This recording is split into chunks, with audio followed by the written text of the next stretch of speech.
إلهي إلهي إلهي إلهي إلهي اعوذ باللہ من الشیطان الرجیم بسم اللہ الرحمن الرحیم اللہم انا عفوک عن ذنبی وتجاوزک عن خطیئتی وصفحک عن ظلمی وسترک علی قبیح عملی وحلمک عن کثیر جرمی اطمعنی فی ان اسألک ما لا استوجبہ۔ دعا افتتاح کا یہ فقرہ تین اہم نکات کی جانب اشارہ کر رہا ہے، اور یہ تینوں صفات پروردگار کی ہیں کہ پروردگار غفور الرحیم ہے اور اس کے ساتھ ساتھ معاف کرنے والا بھی ہے۔ معاف کرنا ایسی صفت ہے کہ جس کو پروردگار بہت زیادہ پسند کرتا ہے، اور یہ صفت پروردگار کی صفت ہے۔ اور پھر تخلقوا باخلاق اللہ، اپنے وجود کو مزین کرو پروردگار کی صفات سے۔ پروردگار چاہتا ہے کہ وہ صفات کے جو پروردگار کی ہیں وہ بندوں کے اندر بھی نظر آئیں۔ پروردگار اگر ستار ہے، گناہوں کو پوشیدہ رکھتا ہے، تو انسانوں کو بھی اپنے برادر مومن کی کوتاہیوں کو پوشیدہ رکھنا چاہیے، بیان نہیں کرنا چاہیے ملائے عام میں۔ اور پروردگار جلدی سے راضی ہو جانے والا ہے، تو اپنے برادر مومن کی نسبت بھی انسان کو جلدی سے راضی ہو جانا چاہیے۔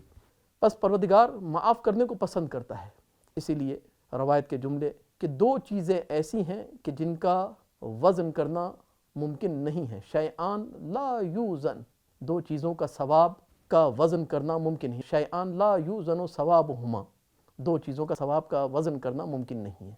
یعنی جب نامہ اعمال اور میزان رکھا جائے گا تو ہر چیز کا وزن کرنا ممکن ہوگا، لیکن دو چیزیں ایسی ہیں کہ جن کا وزن کرنا ممکن نہیں ہوگا، کیونکہ اتنی وزنی ہیں کہ شاید میزان ان کے وزن کو طے نہ کر سکے کہ کتنی وزنی ہیں۔ کون کون سی دو چیزیں؟ العفو والعدل، معصوم کے جملے کہ عفو اور درگزر کرنا۔ کوئی اگر اپنے برادر مومن کو معاف کرے گا تو یہ معاف کرنے کے حوالے سے پروردگار اتنا ثواب عطا کرے گا، اتنا اجر عطا کرے گا کہ اس اجر کو روز محشر وزن کرنا ممکن نہ رہے گا، اس عفو و درگزر کا وزن نہیں کیا جا سکے گا۔ اس لیے انسان کو عادت ڈالنی چاہیے کہ اپنے برادر مومن کو معاف کرے، جتنا زیادہ معاف کرے گا اتنا ہی زیادہ اس دن کے لیے کہ جب سب حسرت میں مبتلا ہوں گے، اس دن کے لیے کہ جب سب پریشان ہوں گے، اس دن کے لیے اپنے لیے کچھ ذخیرہ آخرت جمع کر لے۔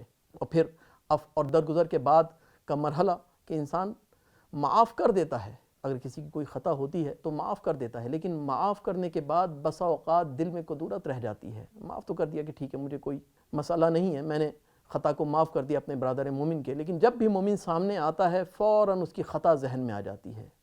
خطا کا ذہن میں آنا یہ بتا رہا ہے کہ ابھی دل کے صفحے سے یہ قدورت گئی نہیں ہے۔ وہ غلطی جو مومن نے کی تھی، اس کی نسبت وہ غلطی کو معاف تو کر دیا، لیکن اس کے اثرات ابھی بھی باقی ہیں، اس کا اثر ابھی بھی باقی ہے۔ پروردگار صرف عفو اور درگزر نہیں کرتا، بلکہ پروردگار صف کرتا ہے، اس طرح سے معاف کرتا ہے کہ اس کا اثر بھی باقی نہیں رہتا۔ اس لیے کہا کہ پروردگار وصفک عن ظلمی، کہ تو صف کرتا ہے میرے ظلم سے، اور پھر میری ساری خطاؤں کو تو پوشیدہ کر لیتا ہے۔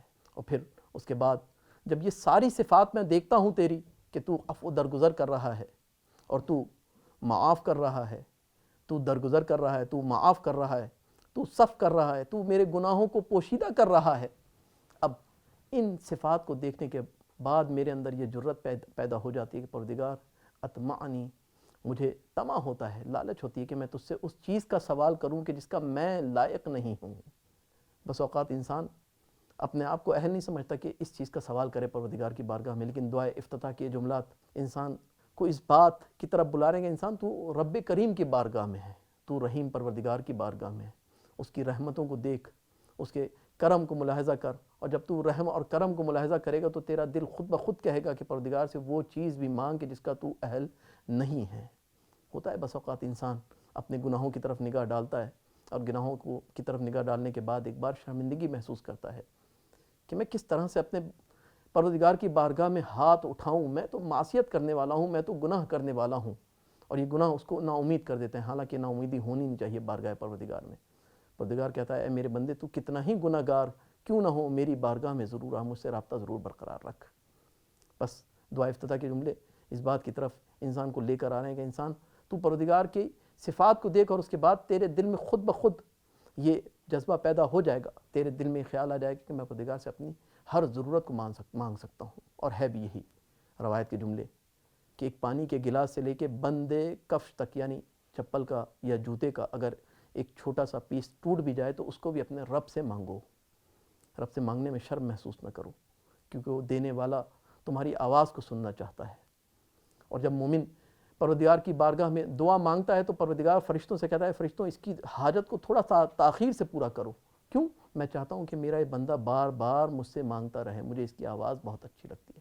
پروردگار اس مہینے میں ہم بھی تجھ سے اپنی روح کی پاکیزگی کو مانگ رہے ہیں. پروردگار ہم چاہتے ہیں کہ تو ہمارے گناہوں کو نہ فقط بخش دے، ہماری خطاؤں سے نہ فقط درگزر کر دے، بلکہ ہم سے صف سے کام لے اور ہمارے وجود کو اس طرح سے گناہوں سے پاک کر دے کہ گناہوں کا کوئی اثر ہمارے وجود میں باقی نہ رہے.